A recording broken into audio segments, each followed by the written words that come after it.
This is a bulletin edition of the Countdown podcast. Donald Trump stole a binder full of this nation's most closely guarded, ultra-classified, raw intelligence about Russia. He hid it, and he tried to declassify and distribute its contents to his Republican lackeys in the House and the Senate, and to his preferred right-wing media propagandists in literally his last hours in the White House, January 19th and January 20th, 2021. Some of the classified materials were given to the serially fired, disgraced ex-journalist John Solomon at the White House on January 19th, 2021. And quoting CNN's report on all this, one of Solomon's staffers was even allowed to leave the White House with the declassified records in a paper bag. Trump must be detained immediately on suspicion of having illegally communicated this secret information to people not in any way authorized to know it even existed. And also, given his history of deceit and his history of adoration of foreign dictators, of possibly having communicated this information to other countries, Trump is now, for want of a better term, a suspected spy. The binder, last seen at the Trump White House, has not been found in the nearly 3 years since. Trump took it and retained it, or one of his aides retained it, in hopes that he could manipulate the secrets it contained to try to erase the evidence of Russian efforts to put the thumb that was the nation's espionage and disinformation departments on the scales of the 2016 American election so that Trump would win and the Kremlin could then manipulate him, as recent history proved that they have manipulated him and manipulate him to this day. Yet the binder, and a 10-inch thick binder, would contain literally thousands of pages and perhaps thousands of different secret documents, yet only a few of them even pertained to what Trump, in his monomaniacal effort to clear his name of his treacherous guilt, wanted to see. Brief references to the Crossfire Hurricane FBI investigation of the documented Trump campaign contacts with Russian officials, disinfo distributors, and other infiltrators. The rest of the binder, secrets vital to the security of the United States of America, covered almost every conceivable aspect of information this country had fought to obtain about Russian spying and international perfidy. These are among the implications of a report this morning from CNN, startling and frightening even in the context of the many treasonous crimes and gross and utterly self-serving abuses of power Trump has committed in just the area of classified document theft. But the implications are somehow far greater still. Easily inferred from the CNN report is the startling reality that Trump either still has the huge binder of classified documents, which also include American intelligence agency sources, spy methodology, the mechanics of how this nation gathers intel, the things the Russians or any hostile power would pay untold millions for. Trump either still has that binder hidden somewhere else, or he has given it or sold it to someone else. In short, Donald Trump is unquestionably the starting point for one of the greatest thefts of classified American intelligence about Russia in our nation's history. This event immediately rises to the level of Robert Hanssen and Aldrich Ames, and very possibly even the atomic spies of World War II, like Julius Rosenberg and Klaus Fuchs. Trump's crimes are thus elevated beyond the scope of the Department of Justice, beyond the scope of the special prosecutor, beyond the scope of the Attorney General of New York or the District Attorney of New York, or of the Attorney General of Georgia. When the FBI agent Robert Hanssen was detained for spying on February 20th, 2001, he was not given bail, and his attorney's only concern was to complete a plea bargain so that Hanssen, a Russian spy, could avoid the death penalty. Hanssen would plead guilty just over 4 months later.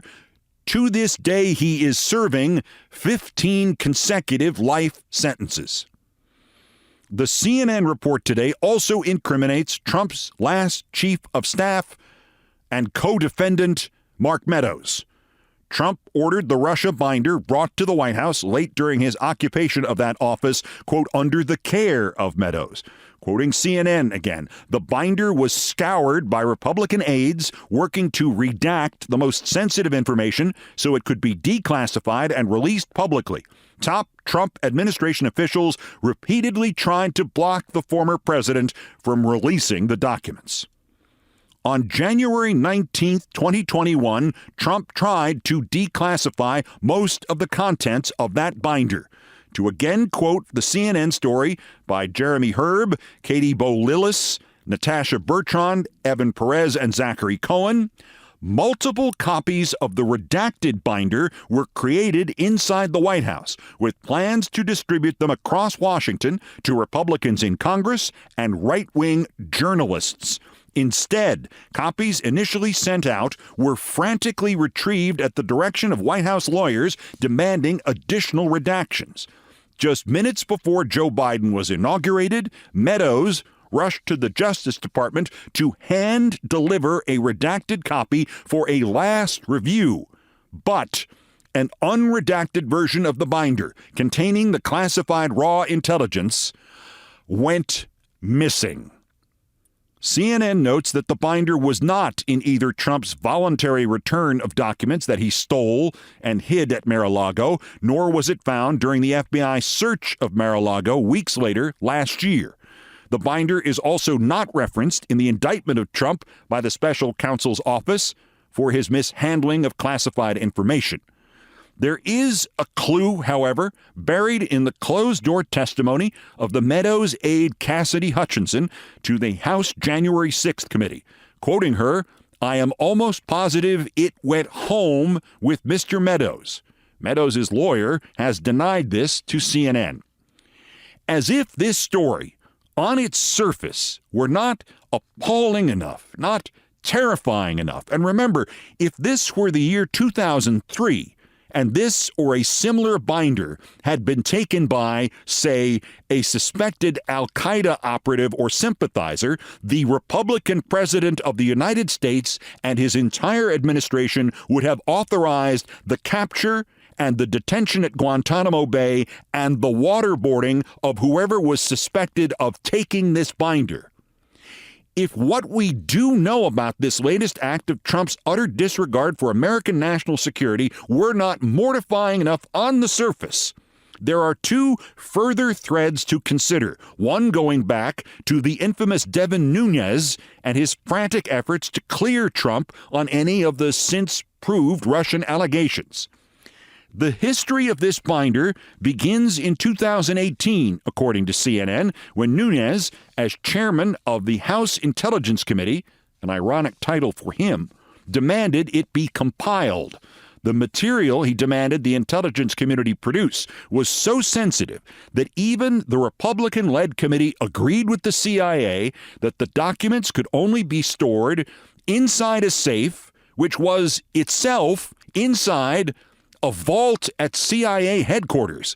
This was the legendary safe within a safe, or, in a term stolen from the late football announcer John Madden, the turducken. By October 2020, Trump was telling his very nervous, intelligence-sensitive administration members that he was going to personally go to CIA headquarters in Virginia and demand to see the binder immediately. He insisted it be declassified. He threatened to fire CIA Director Gina Haspel if she tried to block him, again, according to CNN. And this led to the near appointment of Trump lackey Kash Patel to run our most important intelligence agency, a prospect that has already been proposed for a second Trump presidency. By December of 2020, Trump's Attorney General William Barr and his Director of National Intelligence, John Ratcliffe, were reportedly working to keep Trump from declassifying everything in the 10-inch thick binder while still trying to give Trump some of the material related to him about which he was utterly obsessed. CNN further reports that CIA Director Haskell, FBI Director Christopher Wray, and the head of the National Security Agency went to congressional intelligence leaders in November, or more likely December 2020, to warn them about their deep concerns that Trump would make everything public. Attorney General Barr finally resigned on December 15th, and those left in office were able to stall Trump until December 30th. But by January 19th, Trump ordered, quote, a binder of materials related to Crossfire Hurricane, declassified, and the Keystone Cops saga described earlier ensued. A paper bag.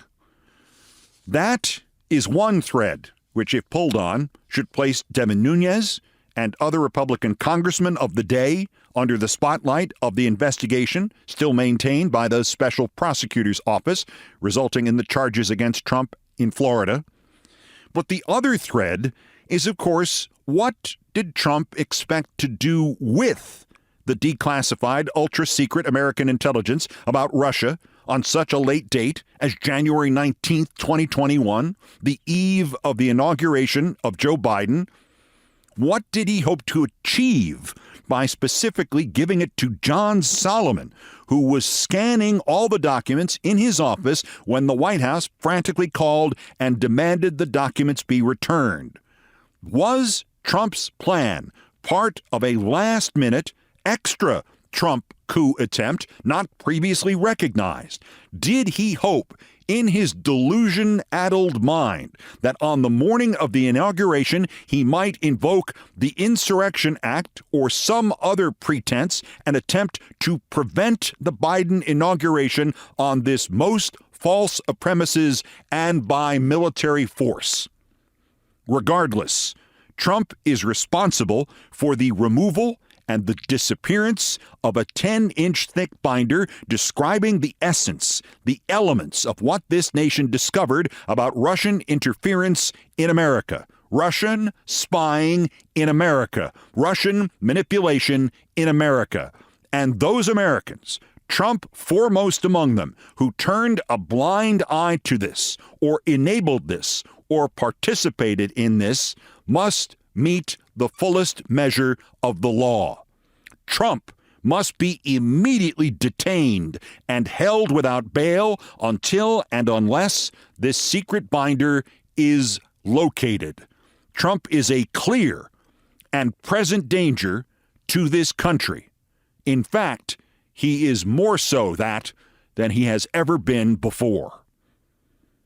The remainder of this bulletin edition of the Countdown Podcast is the regular Friday edition for December 15th. If you have already listened to it, there is no need to listen further. Thank you.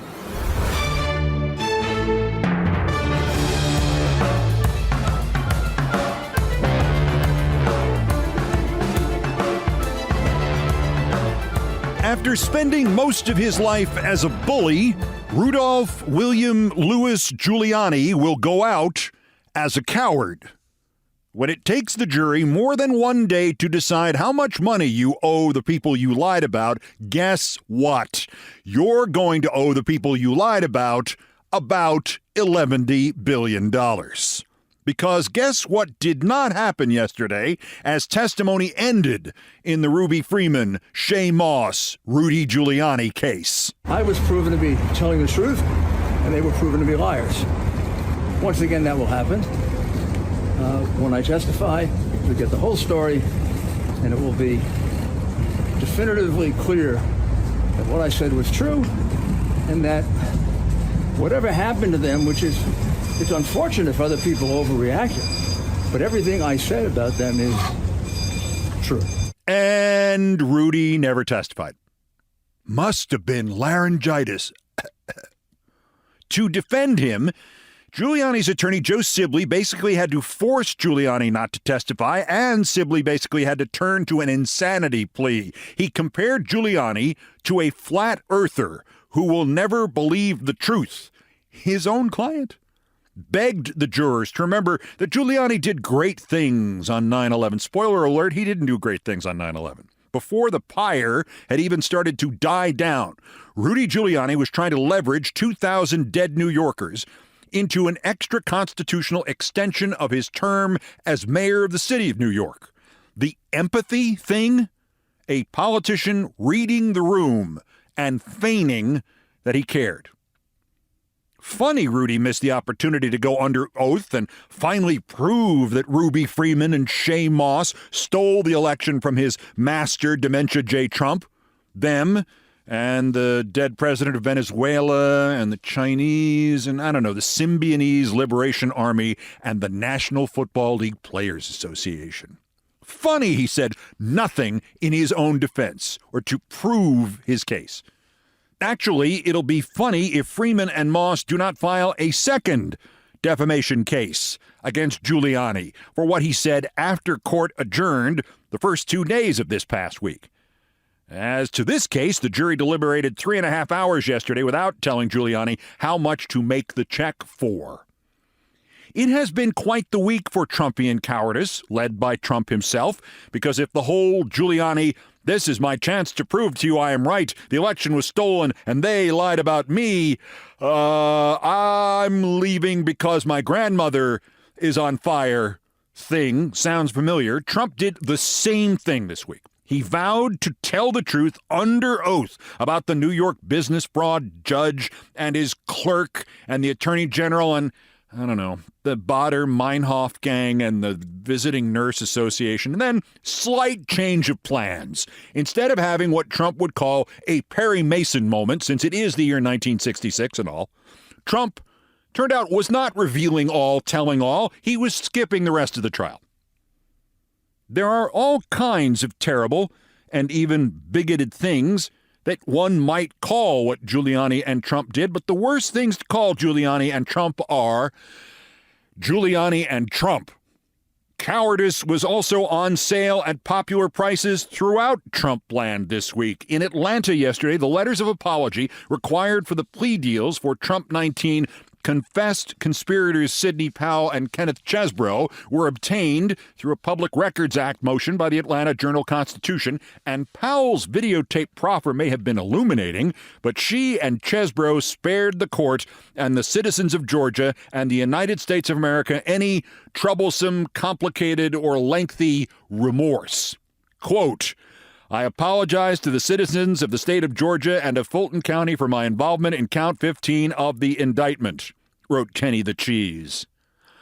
Wow, 23 whole words. Ken, I've gotten fortune cookies longer than that.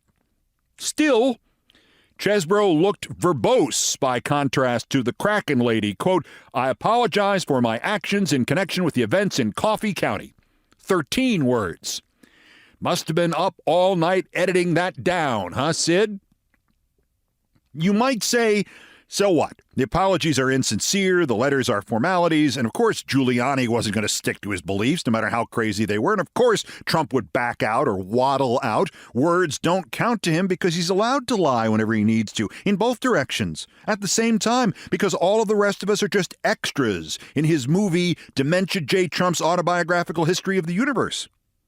But here, and listen carefully because it'll be the first and probably the last time I do this, I will invoke and praise Jenna Ellis, who also had to write one of those Chesebro-Powell apology letters, and who, even if she still defines the lawyer representing themselves who has the fool for the client, she wrote 250 really painful words and had the guts, or at least the strategic intelligence, to sit there and read it herself to the judge on tape, complete with tears, and as much as I would like to think those tears were fake, they weren't. The importance of Giuliani and Trump wimping out is that it underscores that when the spit hits the fan, the bullies are the first to run. The lesson in this is simple. Hit them. Hit them every day. Hit them with every lawsuit, every indictment, every protest, every public mockery, every embarrassment, every joke. Hit them with everything you have, every day, for the rest of their lives. because what Trump proved by not being in a New York courtroom Monday and what Giuliani proved by squirming at the defense table yesterday is that you can break them, both of them. Maybe not all at once, and maybe not permanently, but they cannot bullshit their way out of everything. People watching the movie classic Citizen Kane go to the dying Charles Foster Kane, gurgling out his dying word rosebud as the quote from an eminently quotable film. But for me, it has always been the scene in which the crooked politician Boss Geddes catches Kane in an apartment with a woman who is not his wife. And by the way, for context, this is in the pre-Moms for Liberty days when that wasn't okay, even if your wife was also there. Geddes offers Kane a chance to withdraw from their race for governor of New York rather than subject his family to the subsequent scandal about the apartment and the woman who's not his wife. Kane screams threats about sending Geddes to sing, Geddes. Geddes, presented by actor Ray Collins as the definition of the banality of evil, answers him flatly. You're the greatest fool I've ever known, Kane. If it was anybody else, I'd say what's going to happen to you would be a lesson to you. Only you're going to need more than one lesson, and you're going to get more than one lesson. Still gives me chills. It should give Trump chills. More imminently, probably today, it should give Rudy Giuliani chills. It probably even would if either of them had any nerve endings left. They'll feel it later because we must make 2024 the year in which Trump and Giuliani and Steve Bannon and Stephen Miller and Kash Patel and all of them who need more than one lesson, we must make 2024 the year in which they get more than one lesson.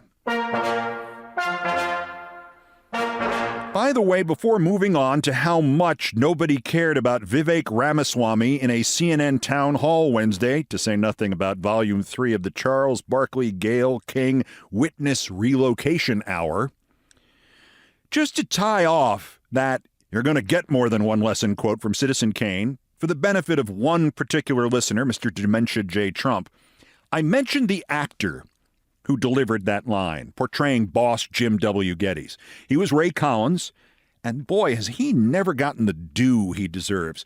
Just spectacular in Citizen Kane and in the other Orson Welles masterpiece, The Magnificent Ambersons. He played in the Welles radio event, still controversial to this day, War of the Worlds. He was unforgettable in Touch of Evil and in The Best Years of Our Lives, even in a bunch of soppy baseball pictures. But Ray Collins ended his career in a recurring role in a television series.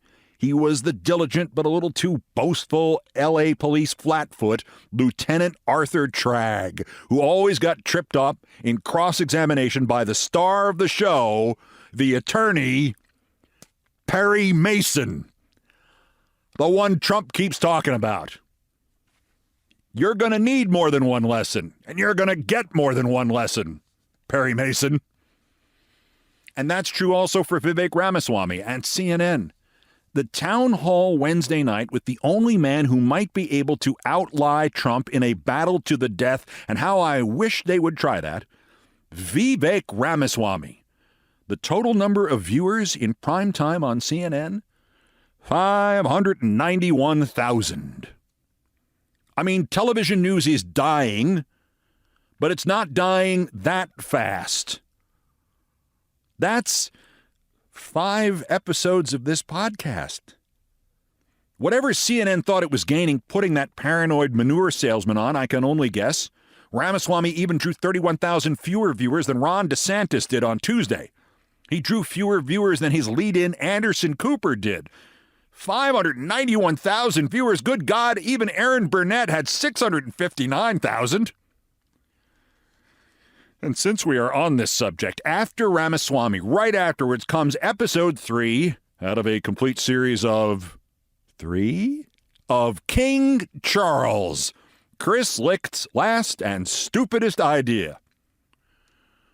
453,000 viewers for a news show in which Charles Barkley and Gayle King talk about something, and it actually lost a quarter of Vivek Ramaswamy's invisible audience. And King Charles is somehow down 10% from its disastrous launch ratings. Happily, and this brings us back to Trump and politics and a culture in which you don't like reality, just call it a liar. You want it to be day and it's night. You can just shout loudly enough that it really is day, and you and only you can see the fact that it's day. Barkley responded to his humiliating failure the first night of this show by blaming the ratings company. I want to tell my team, man, these Nielsen people are the biggest clowns in the world, he said. The ratings can't be right, he implied, because he doesn't know anybody with a Nielsen box. And you may recall when he was still interesting, Charles Barkley speculated about running for governor of Alabama as a Republican. Chuck, you're not good at this. Nobody's interested in you doing it, and you're not honest about it with yourself or anybody else. So let me ask you this. Do you own a shell company? Did you loan your own brother $200,000 and then he paid you back? And if so, could you still shout at the son of a president from the other party for having a shell company, or at his father for loaning money?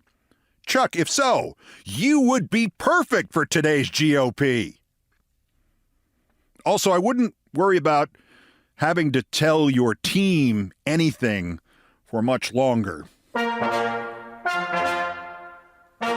Some headlines. Trump has sold the rubes rancid steaks, and universities that didn't teach, and magazines that didn't sell, and airlines that didn't fly. But I have rarely seen him sell anything as hard, especially anything that literally does not exist, as this presidential immunity thing. He stumbled through a reference to a plea deal from the Supreme Court about it, whatever that means, and he posted and reposted and reposted the same rant yesterday on the important matter of presidential immunity, something which is so basic to America that it should be automatic. Trump does not say why it would be basic to America, or why, if it's so automatic and if it exists, that the Supreme Court would not rule that he's right about it. But he is selling this hard. This underscores the fact that Trump has only to say it to validate it with his cult.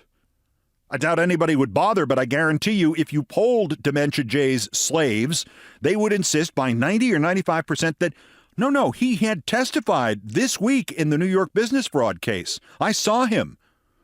And then, if he came out and said, no, he did not testify because he was being unfairly gagged, 90 or 95% would then say he had not testified. I do not know what to do about these people. I do know they are incompatible with a free society, with a representative form of government. And if it has to be that or them, it's going to have to be that. By the way, Trump lost again, this time before a 3-judge state appeals panel, in another attempt to overturn the gag order so he can resume trying to get Judge Arthur Engoron's family and his clerk killed. It is striking that amid more legal activity than the apocryphal law firm of Engulf and Devour, Trump has never once turned to America First Legal, Stephen Miller's supposed conservative counterpoint to the ACLU. It is now trying to find people who believe they were unfairly not hired because they were white and want to sue IBM. The Daily Beast now says in the year 2022, this nonprofit reported $44 million in contributions. It spent $35 million of that. $2,700,000 went to salaries. $1.5 million was spent on lawsuits and other legal services. $30 million, 85% of its expenses went to advertising. Advertising that was mostly about things like Joe Biden, even though, as a nonprofit, Stephen Miller's America First Legal is barred from participating in any political activity. Wait, so you're saying Stephen Miller is a con man and a fraud? Bending, if not flat out breaking the law? And not just a paranoid hate monger whose dreams of ethnic cleansing in America are driven because a girl of Hispanic heritage humiliated him back in high school? Mr. Miller, you're going to need more than one lesson, and you're going to get more than one lesson. And lastly today, guess what's back? Oh, ghost buses! Those buses were removed from the Union Station, and we're going to document all of that. So you believe that those buses held undercover officers, not informants, correct? I feel very, very confident that everybody that was on those two buses were FBI assets. And I have a high degree of belief that they were actual FBI agents. And I'm sorry to say, ma'am, my objective conclusion is that senior officials at the FBI were deeply involved there. Yes, Congressman Clay Higgins, disgraced former cop in Opelousas City, Louisiana, interviewed by disgraced former 60 Minutes correspondent Lara Logan. A lot of disgrace, not a lot of functioning cortexes. So now the ghost buses are missing ghost buses. They're missing. That would make them ghost buses. This interview was on Lara Logan's streaming show, which literally, and I had to look at it 4 times to make sure this was not just my wishful thinking manifesting itself before my eyes. Her show literally starts with Lara Logan playing in traffic, and then a shot of her writing in pen in your 9th grade composition class notebook in big loony-looking letters, the rest of the story. There is, however, one thing missing. Lara Logan's The Rest of the Story with Crazy Clay Higgins is missing a theme song. If I may suggest one. Oh, Nancy!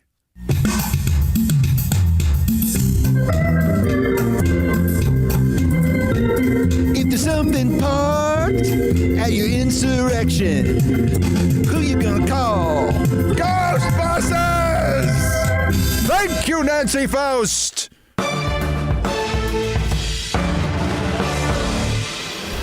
You know, it occurs to me if she had called the series Lara Logan Playing in Traffic, people might have watched. Also of interest here, just when you thought the Republican Party had reached some kind of apogee of cynicism and corruption in George Santos, wait till you see who they have lined up to run for the House seat he had to resign in what passes for Republican shame. First hint, she's a registered Democrat. That's next. This is Countdown. This is Countdown with Keith Olbermann.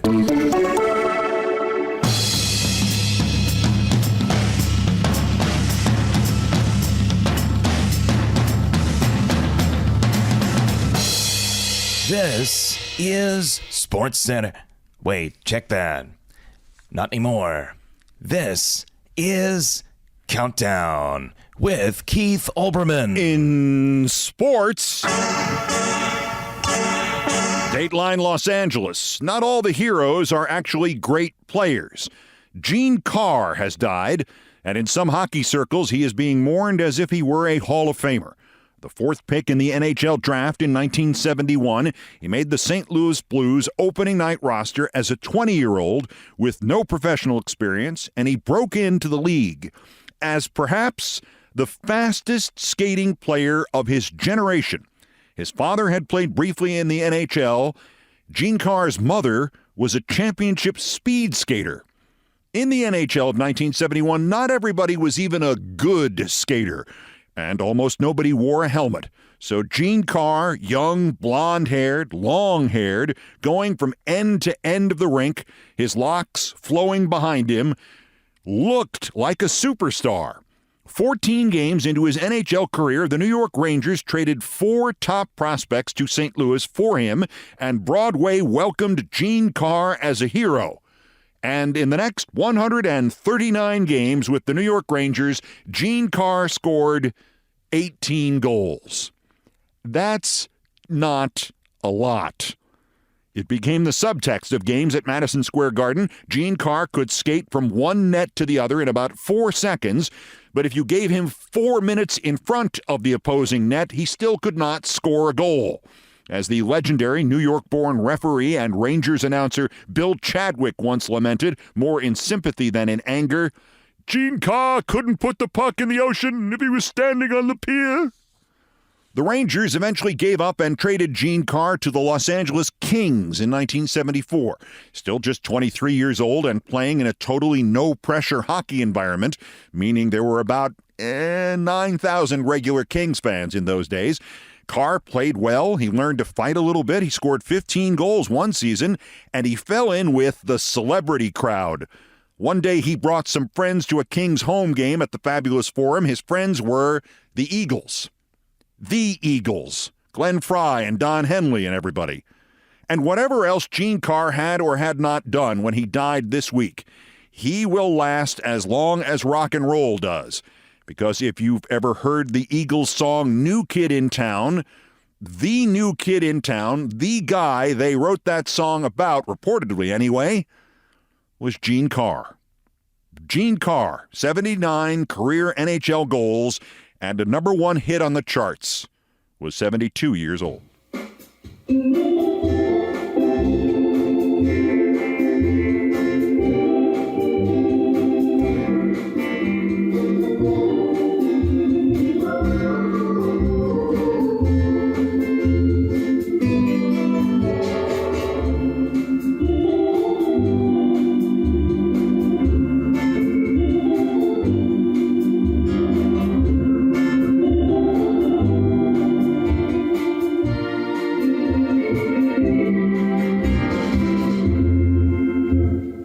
Thank you, Nancy Faust. Dateline Guilford, Connecticut. Much in the same manner, Ken McKenzie became a star with the original New York Mets. The team lost 120 out of the 160 games it played in its first season of existence, 1962. But McKenzie, an unassuming, bespectacled left-handed reliever from Canada by way of Yale, won 5 games and lost 4, which made him the only one of the 17 pitchers on the 1962 Mets to finish with a winning record. In fact, the next year, he won 3 games and lost only 1, making him the only pitcher on the 1963 Mets to finish with a winning record. In fact, no other Mets pitcher would have a winning record until 1965. Others suffered through the early years of the Mets. Ken McKenzie, later the baseball coach at Yale, then an alumni executive at the university, reveled in them. He made it to the Mets' 2022 Old Timers Day in a wheelchair. His license plate on his car read 1962 Met, and his humor was consistent for 60 years. At one point, somebody pointed out that he had the highest ERA on the team, to which McKenzie answered, "Yes, but I have the lowest salary of anybody in the Yale class of 1956. Ken McKenzie died at his home yesterday morning. He was 89 years old.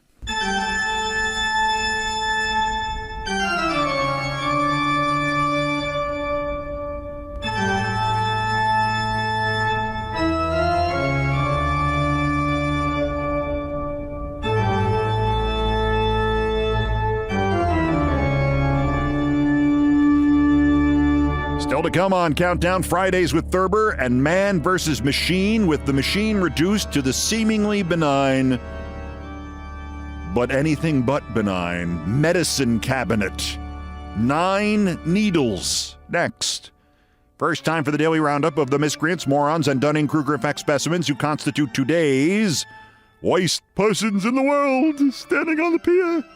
The bronze, the worse, Elon Musk. When your self-driving cars keep crashing, what do? Do you improve them? No, you do not. You try to prevent the government from telling people that they keep crashing. This is the kind of headline that could bankrupt a company, and it is live on the website of Ars Technica. Quote, Tesla claims California false advertising law violates First Amendment. Tesla fights DMV complaint that autopilot is falsely advertised as autonomous, unquote. Nice free speech advocacy, free speech boy. The runner-up, worser, Kevin McCarthy, the already ex-speaker, soon-to-be ex-congressman, has decided he is in demand. McCarthy says he is open to serving in a Trump administration. I mean, why not? McCarthy has already proved to Trump his willingness to whore himself out for Trump. But of far greater interest, McCarthy tells Axios he'd like to work with his pal, Elon Musk, in artificial intelligence.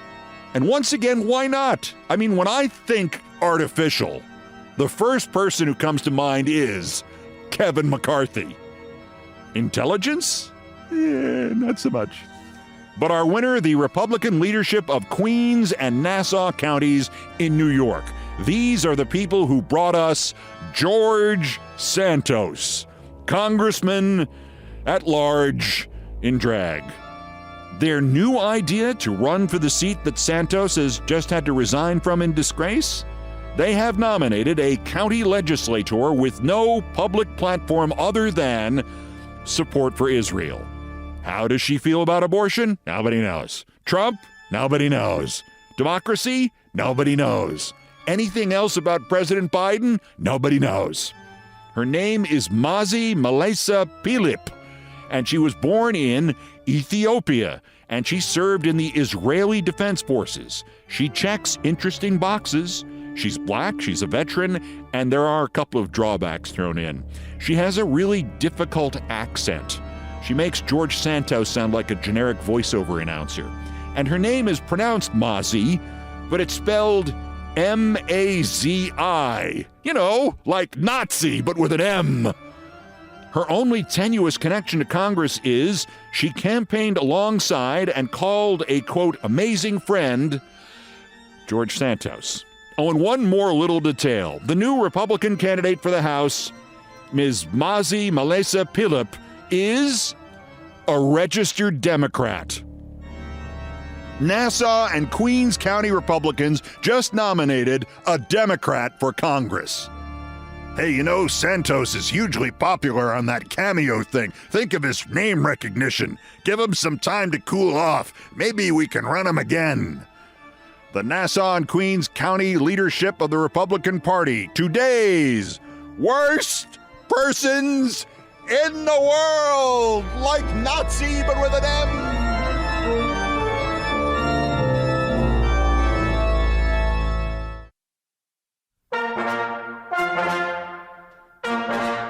Just ahead, Fridays with Thurber and a doubleheader, including one of his fables, word for word, the funniest and most incisive stuff ever written. The city mouse goes to the country. Next, first time for more dogs you can help. Every dog has its day. In fact, 9 dogs. And 11 cats, 9 ducks, 2 emus, 3 rabbits, a parrot, 24 silky chickens, and 90 rescue chickens. They are at National Boxer Rescue in Pierce, Minnesota, and the county board there is about to vote to take the land away from them and close this rescue. They're $30,000 in debt with almost no donations coming in and no idea where the animals will go if they have to close. If you think placing rescue dogs is tough, imagine rescue chickens and rescue emus. And crazy as it sounds, many of them are special needs. Sounds crazy until you picture them, and then it sounds heartbreaking. Anyway, we can help. They have a fundraiser on Cuddly.com. I'll tweet out the link, or just go to Cuddly.com and type National Boxer in the search bar. The chickens thank you, the silky chickens thank you, the 9 dogs thank you, and I thank you.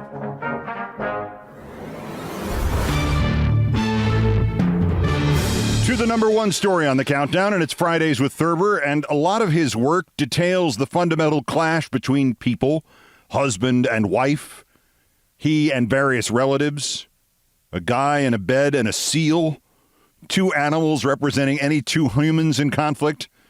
But some of the most magical writing is the stuff that is just about one person alone against life. One of his stories ends with a great-grandmother struggling with a butter churn and screaming into the void, "Why doesn't somebody take this goddamn thing away from me?" A line which I think could be the start of a national anthem somewhere. Such a story is 9 Needles, this week's selection. As you will see, it is a little short for our usual time frames here, so I'll give you a bonus, another man versus life story afterwards, in the form of one of Thurber's fables for our time, The Mouse Who Went to the Country. But first, it's unlikely this event has ever happened to you, but the anxiety, that should be immediately familiar. 9 Needles by James Thurber. One of the more spectacular minor happenings of the past few years, which I am sorry that I missed, took place in the Columbus, Ohio home of some friends of a friend of mine. It seems that a Mr. Albatross, while looking for something in his medicine cabinet one morning, discovered a bottle of a kind of patent medicine, which his wife had been taking for a stomach ailment. Now, Mr. Albatross is one of those apprehensive men who are afraid of patent medicines and of almost everything else. Some weeks before, he had encountered a paragraph in a consumer's research bulletin which announced that this particular medicine was bad for you. He had thereupon ordered his wife to throw out what was left of her supply of the stuff and never buy any more. She had promised, and here now was another bottle of the perilous liquid. Mr. Albatross, a man given to quick rages, shouted the conclusion of the story at my friend. "I threw the bottle out the bathroom window and the medicine chest after it." It seems to me that must have been a spectacle worth going a long way to see. I am sure that many a husband has wanted to wrench the family medicine cabinet off the wall and throw it out the window, if only because the average medicine cabinet is so filled with mysterious bottles and unidentifiable objects of all kinds that it is a source of constant bewilderment and exasperation to the American male. Surely the British medicine cabinet and the French medicine cabinet and all the other medicine cabinets must be simpler and better ordered than ours. It may be that the American habit of saving everything and never throwing anything away, even empty bottles, causes the domestic medicine cabinet to become as cluttered in its small way as the American attic becomes cluttered in its major way.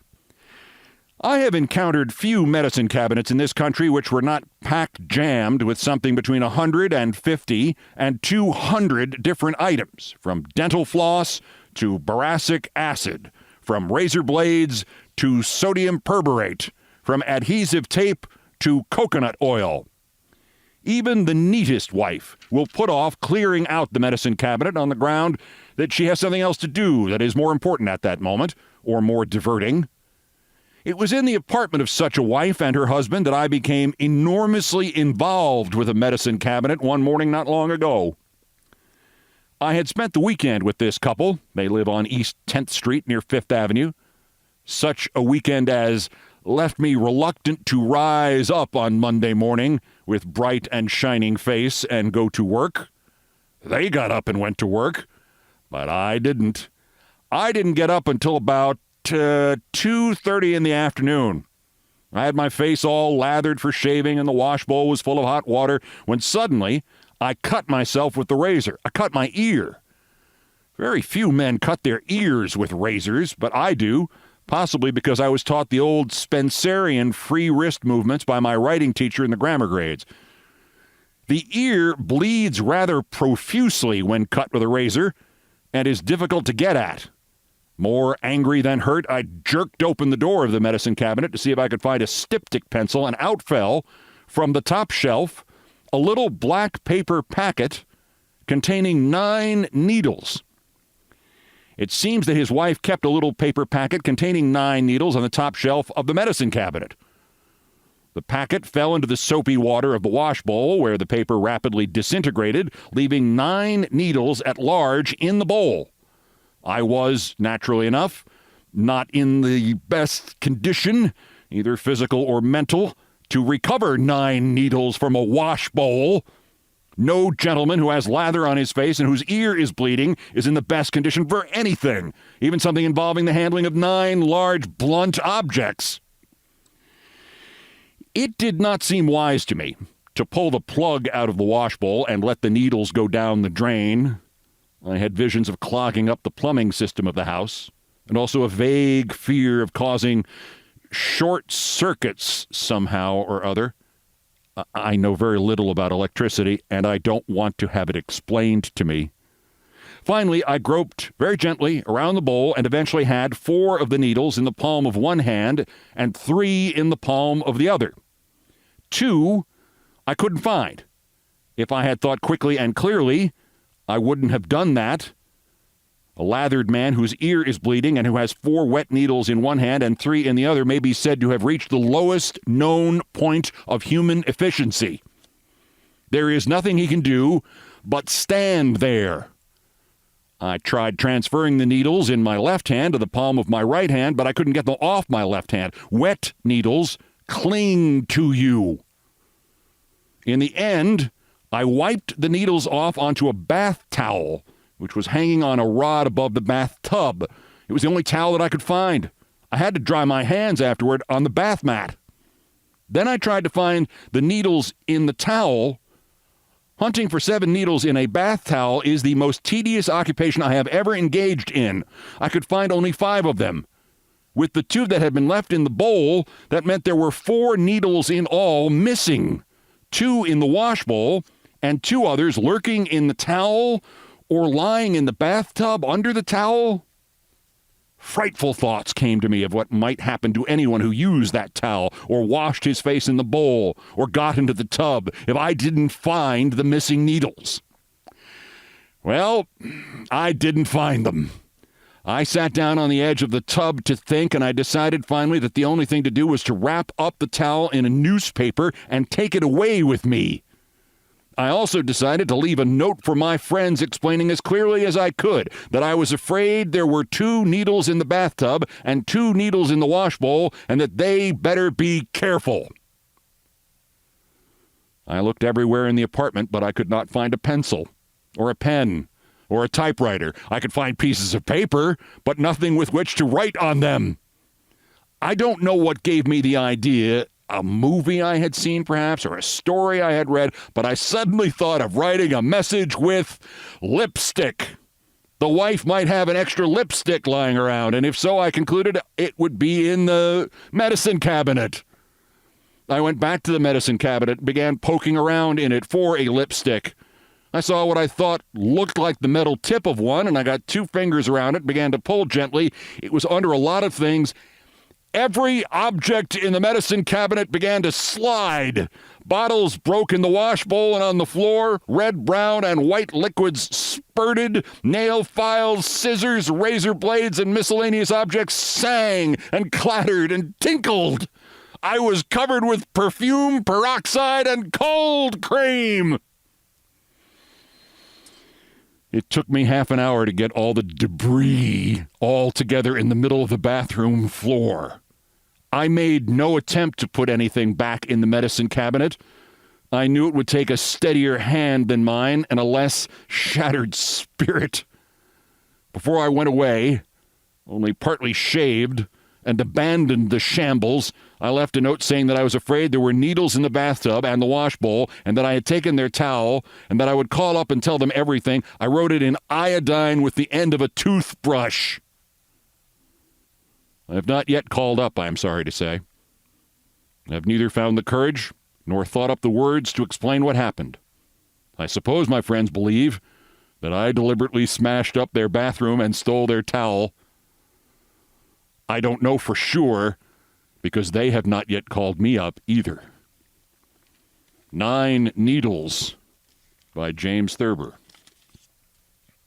And as I suggested, in a broad sense, on the same subject, from his Fables for Our Time and Famous Poems Illustrated, The Mouse Who Went to the Country by James Thurber.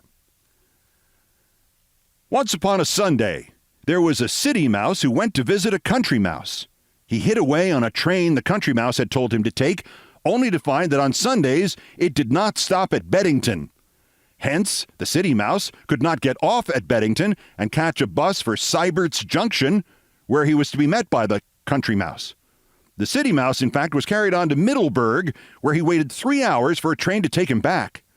When he got back to Beddington, he found out that the last bus for Seibert's Junction had just left. So he ran and he ran and he ran, and he finally caught the bus and crept aboard, only to find that it was not the bus for Seibert's Junction at all, but was going in the opposite direction, through Pell's Hollow and Grum to a place called Wimberby. When the bus finally stopped, the city mouse got out into a heavy rain and found that there were no more buses that night going anywhere. "To the hell with it," said the city mouse, and he walked back to the city. Moral? Stay where you are. You're sitting pretty. The Mouse Who Went to the Country by James Thurber.